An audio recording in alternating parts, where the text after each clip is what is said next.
Salut la communauté! Alors, 3 novembre 2020, journée présidentielle américaine. On n'a pas le droit de vote au Canada pour le président américain, mais on peut quand même suivre ça, s'informer et surtout espérer pour le meilleur.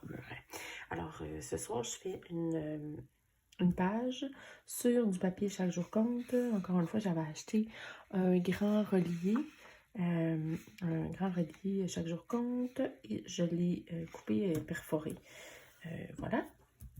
Je vais utiliser évidemment des couleurs thématiques des États-Unis, la couleur des républicains et des démocrates. Là, ils sont sur leur présentation. Aussi, j'ai imprimé avec ma Fomémo. Ma Fomémo, une image que j'ai trouvée dans le quotidien, donc un journal au Québec.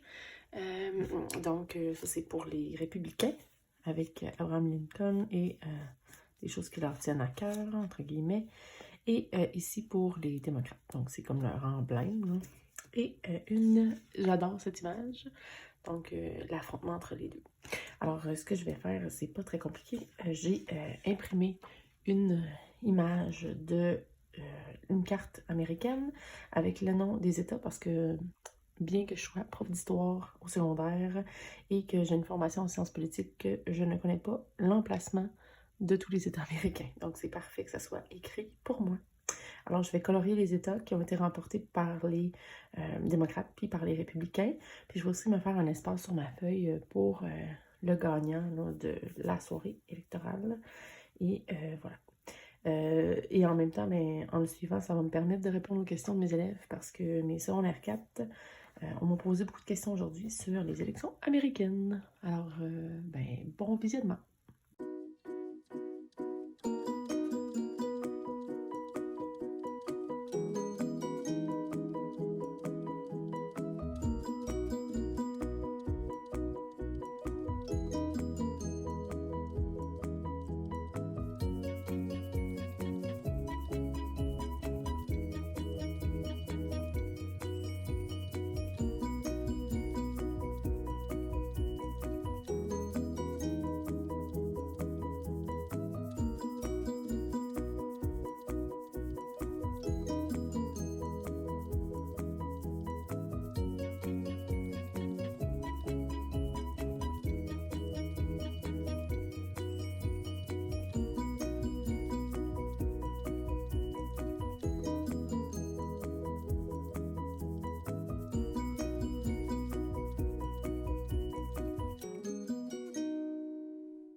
Alors, voilà le résultat de ma page sur les élections américaines.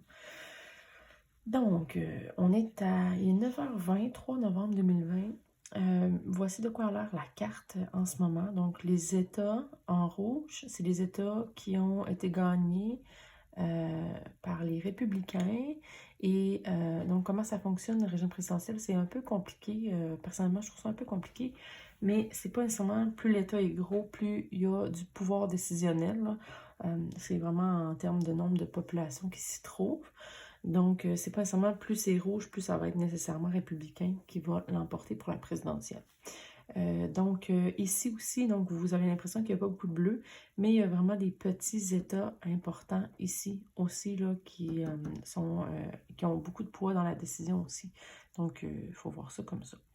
Alors, les choses qui me restent à faire, que je ne ferai pas devant vous parce que je pense que je vais les faire plus tard, c'est premièrement une section pour le gagnant. Donc, évidemment, ça va être le gagnant parce que, ben, il n'y a pas de femme à la présidentielle cette année.